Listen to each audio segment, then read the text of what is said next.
بسم اللہ الرحمن الرحیم۔ حضرت اقبال کی بانگ درا میں غزلیات کا جو حصہ اول ہے اس کی 12ویں غزل ہے۔ سختیاں کرتا ہوں دل پر، غیر سے غافل ہوں میں، ہائے کیا اچھی کہی، ظالم ہوں میں، جاہل ہوں میں۔ سختیاں کرتا ہوں دل پر، غیر سے غافل ہوں میں۔ حضرت اقبال اپنے دل کی کیفیت بیان کر رہے ہیں کہ دل میرا خالص اللہ کی محبت میں ڈوبا ہوا ہے، خالص اللہ کی محبت کے ساتھ جڑا ہوا ہے، جس کی وجہ سے مجھے معلوم ہی نہیں ہے کہ ارد گرد کیا ہو رہا ہے، کیوں ہو رہا ہے، کیسے ہو رہا ہے۔ اور یہ کیوں ہے؟ کیونکہ میں نے اپنے دل کو پابند کر لیا ہے اپنے رب کی محبت کا، اور وہ جو رب کی محبت ہے وہ ایسے نہیں آئی، میں نے اپنے آپ کو گناہوں سے اور اسیاں کی زندگی سے روکا ہے، تب جا کے یہ ساری سچویشن بنی ہے۔ سختیاں کرتا ہوں دل پر، غیر سے غافل ہوں میں، ہائے کیا اچھی کہی، ظالم ہوں، جاہل ہوں میں۔ آپ مجھے ظالم کہیں، آپ مجھے جاہل کہیں، آپ مجھے دنیا سے ہٹا ہوا کہیں، آپ کا جو دل میں آتا ہے آپ کہتے رہیں۔ حضرت اقبال طنزیہ طور پہ کہہ رہے ہیں، ہائے کیا اچھی کہی، ظالم ہوں، جاہل ہوں میں۔ آپ جو مرضی قرار دینا چاہتے ہیں قرار دیتے رہیں، میں نے اپنے دل پہ جو سختی ہے وہ جاری رکھنی ہے، اور غیر سے میں نے غافل ہی رہنا ہے۔ صرف اور صرف مجھے علم کس چیز کا ہے؟ اپنے رب کے ہونے کا، اس کی قدرت کا، اس کی کن کا مجھے علم ہے۔ اس کے علاوہ باقی ساری کی ساری چیزیں میرے لیے بے معنی ہیں، ان کا کوئی تعلق میرے ساتھ نہیں ہے۔ میں جبھی تک تھا کہ تیری جلوہ پیرائی نہ تھی، جو نمود حق سے مٹ جاتا ہے وہ باطل ہوں میں۔ اس بات کو سمجھنے کے لیے بھی آپ کو جسے کہتے ہیں نا دل زندہ چاہیے۔ حضرت اقبال کہتے ہیں کہ جب تک میرے رب کا راز مجھ پہ نہیں کھلا تھا نا، اس وقت تک میں باقی تھا، میرے ہونے کا مجھے زوم تھا، میرے ہونے کا مجھے تھوڑا بہت خیال تھا کہ میں بھی ایگزسٹ کرتا ہوں، میں بھی کوئی مخلوق ہوں۔ میں جبھی تک تھا کہ تیری جلوہ پیرائی نہ تھی، جب تک تو ظاہر نہیں ہوا تھا تب تک میں موجود تھا۔ جو نمود حق سے مٹ جاتا ہے وہ باطل ہوں میں۔ حضرت اقبال کہتے ہیں کہ جب رب آ جاتا ہے تو پھر ہر چیز باطل ہو جاتی ہے، اس میں چاہے میری ذات ہی کیوں نہ ہو۔ ایون اف میں درمیان میں آ رہا ہوں تو میری ذات بھی باطل قرار پائے گی۔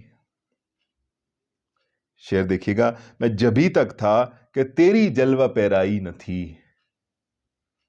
جو نمود حق سے مٹ جاتا ہے وہ باطل ہوں میں۔ جب نمود حق آ گیا، جب حق کی نمائش آ گئی، حق کا سامنا آ گیا، نمود کہتے ہیں ظاہر ہونے کو، سامنے آ گیا، تو اب باقی چیزیں تو ٹھیک ہے، میں ان کو غیر کہہ رہا تھا، اب میری ذات بھی درمیان میں نہیں آئے گی، میری ذات بھی آئی درمیان میں تو وہ باطل قرار پائے گی۔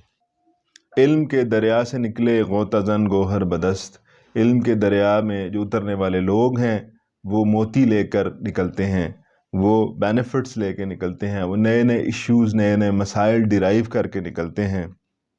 وائے محرومی خزف چینے لبے ساحل ہوں اور میں ساحل پہ موجود جن پتھروں کی کوئی ویلیو ہی نہیں ہے، میں وہ پتھر چن رہا ہوں۔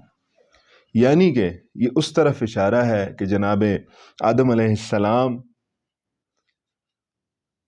کو جب منع کیا گیا کہ اس اسپیسیفک پلانٹ کی طرف، اس اسپیسیفک پودے کی طرف، اس کی طرف نہیں جانا، وہ پھر بھی گئے۔ حضرت اقبال کہتے ہیں وائے محرومی خزف چینے لبے ساحل ہوں میں۔ اصل چیز کیا تھی؟ وہ علم کے اندر غوطہ لگانا تھا، علم کے اندر جانا تھا۔ تو میں بھی آدم علیہ السلام کی اولاد ہوں، تو میں بھی اسی پیٹرن پہ جا رہا ہوں کہ جو علم کے دریا سے جو چیزیں نکلتی تھی ہم اس کی طرف فوکس نہیں کر پا رہے ہیں، ہم علمی حوالے سے محنت نہیں کر پا رہے ہیں، بلکہ ہم کیا کر رہے ہیں؟ ہم جو ساحل پہ موجود کنکریاں ہیں وہ ہم کلیکٹ کر رہے ہیں۔ کنکریاں کلیکٹ کرنے کے کیا مطلب؟ آج ہم ان مسائل کے اندر الجھے ہوئے ہیں جن کا تعلق فرقہ بازی کے ساتھ ہے، جن کا تعلق ڈویژن کے ساتھ ہے، جن کا تعلق سپریشن کے ساتھ ہے. ہم وہ والی چیزیں اکٹھی کر رہے ہیں. اور ہمیں کرنی کیا چاہیے تھی؟ جو علم کے دریا کے اندر غوطہ زن ہو کے جو امپورٹنٹ چیزیں تھی، جو بینیفیشل تھی قوم کے لیے، امت کے لیے، دنیا کے لیے، ہمیں وہ چیزیں نکالنی تھی.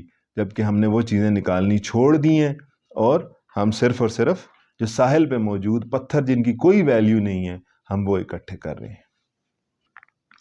ہے میری ذلت ہی کچھ میری شرافت کی دلیل، ہے میری ذلت ہی کچھ میری شرافت کی دلیل، جس کی غفلت کو ملک روتے ہیں وہ غافل ہوں میں. ایک پہلا ذکر، اس کو حضرت آدم علیہ السلام دنیا میں تشریف لاتے ہیں. کیوں تشریف لاتے ہیں؟ ان کو جنت سے سزا کے طور پہ نکالا جاتا ہے، اس دنیا میں تشریف لاتے ہیں اور آ کے اپنے رب سے دعا مانگتے ہیں، ربنا ظلمنا انفسنا وان لم تغفر لنا وترحمنا لنکونن من الخاسرین. فرشتوں کو بھی پتہ چلتا ہے کہ آدم کو یہاں سے نکال دیا گیا، تو آدم کیا ہوا؟ ذلیل ہو گیا نا. ہے میری ذلت ہی کچھ میری شرافت کی دلیل، لیکن آن دا ادر سائڈ یہ جو ذلت میری ہوئی ہے اور پھر میں نے اپنے رب کے سامنے جھک گیا ہوں کہ اے میرے رب، میں نے ظلم کیا ہے ہم نے اپنی ذات پر، اور اگر آپ نے معاف نہ کیا، آپ نے رحم نہ کیا تو ہم خسارہ پانے والوں میں سے ہو جائیں گے. تو ایکچولی وہ کیا ہے، وہ جو سارا پروسیس ہوا میرے ساتھ، وہ میری شرافت کی دلیل ہے کہ میں اپنے رب سے باغی نہیں ہوں، میں شریف النفس ہوں.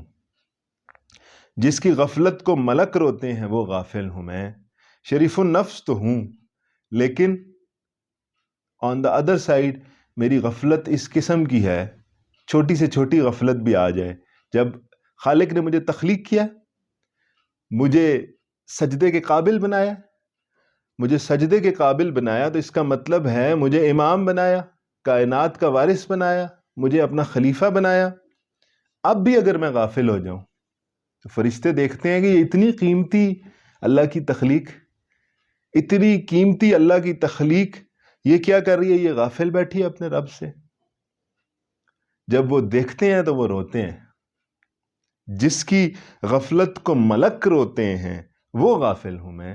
میں اگر غافل ہو جاؤں تو چھوٹا موٹا غافل نہیں بنتا پھر حضرت انسان، پھر ایسا غافل بنتا ہے جس کی تھوڑی سی غفلت بھی ملائک کو رلا دیتی ہے. مطلب ساری کی ساری مخلوقات اس کے غم کے اندر روتی ہیں کہ بھائی کیا کر رہے ہو؟ تمہیں خالق کی طرف سے کچھ ذمہ داریاں دی گئی تھی، تمہیں خالق کی طرف سے اپنا نائب بنایا گیا. جب نائب بنایا گیا تو تمہارے اوپر ذمہ داریاں بھی بہت ساری ہیں. ان ذمہ داریوں سے عہدہ برا ہوگے تبھی تم کامیاب ہوگے. بزم ہستی اپنی آرائش پہ تو نازا نہ ہو.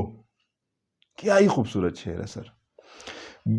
بزم ہستی اپنی آرائش پہ تو نازا نہ ہو. اس کائنات میں جو کچھ بھی ہے اتنا سجا سنورا ہوا ہے، بکھرا ہوا ہے ارد گرد ہو. حضرت اقبال کہتے ہیں بھائی آپ کو غرور فخر کرنے کی ضرورت نہیں ہے، نازا نہ ہو. کیوں؟ تو ایک تصویر ہے محفل کی. یہ جو کچھ بھی ہے نا، یہ صرف کوئی چیز ایکسپوز ہو رہی ہے، کوئی چیز سامنے آ رہی ہے، اور محفل ہوں میں. اس کائنات کو بنانے کی وجہ کیا تھی؟ وہ میں تھا، وہ حضرت انسان تھا. ٹھیک ہے، حضرت انسانوں کا امام پروفٹ محمد صلی اللہ علیہ وسلم تھا. اس کائنات کو جو بنانے کی وجہ تھی وہ حضرت انسان تھا. اب جب حضرت انسان تھا، حضرت اقبال کہتے تو ایک تصویر ہے، تصویر ہے محفل کی، اور محفل ہوں میں. یہ جو کائنات میں سب کچھ نظر آ رہا ہے نا، اسے اپنے اوپر اتنا نازا ہونے کی ضرورت نہیں ہے. یہ ہماری وجہ سے ہے. ہم نہیں ہوتے تو یہ کائنات بھی نہیں ہوتی. اور حضرت اقبال اس میں فخر لیتے ہیں کہ مجھے انسان پیدا کیا گیا. اور یہیں سے، اسی فخر سے حضرت اقبال کا فلسفہ خود ہی سامنے آتا ہے کہ میں قیمتی ترین ہوں اس کائنات کے اندر. ڈھونڈتا پھرتا ہوں اے اقبال اپنے آپ کو، آپ ہی گویا مسافر، آپ ہی منزل ہوں میں. حضرت اقبال فرماتے ہیں کہ مجھے اپنے آپ کی تلاش ہے اور تو کسی کی تلاش ہی نہیں ہے۔ دیکھیں اوپر جب ذکر ہوا نا جس کی غفلت کو ملک روتے ہیں وہ غافل ہوں میں، تو اس کا مطلب ہے جب غافل ہو گیا تو اصل غائب ہو گیا، جب اصل غائب ہو گیا تو اصل کی تلاش ہے۔ اچھا پھر میں کون ہوں؟ میں بھی تو وہی ہوں، لیکن میں غافل والا ہوں۔ مجھے کس کی تلاش ہے؟ وہ جو کھو گیا۔ وہ جب مجھے تخلیق کیا گیا تھا تو جن ابیلٹیز، جن چیزوں کے ساتھ، جن وہ کہتے ہیں نا بلٹ ان پروگرامز کے ساتھ مجھے بنایا گیا تھا، تو وہ بلٹ ان پروگرامز میری تلاش ہے نا۔ آپ ہی گویا مسافر، آپ ہی منزل ہوں میں، میری منزل بھی وہی والا اصل انسان ہے۔ اور سفر کون کر رہا ہے؟ وہی والا اصل انسان سفر کر رہا ہے، جس نے اپنے رب کو بھلا دیا ہے۔ اب وہ واپس اس کا سفر جاری ہے کہ وہ اصل انسان حاصل کر لے، جس کے اندر اپنے رب کی محبت کوٹ کوٹ کر بھری ہو۔ اللہ آپ کو بہت جزائے خیر دے۔ بہت شکریہ۔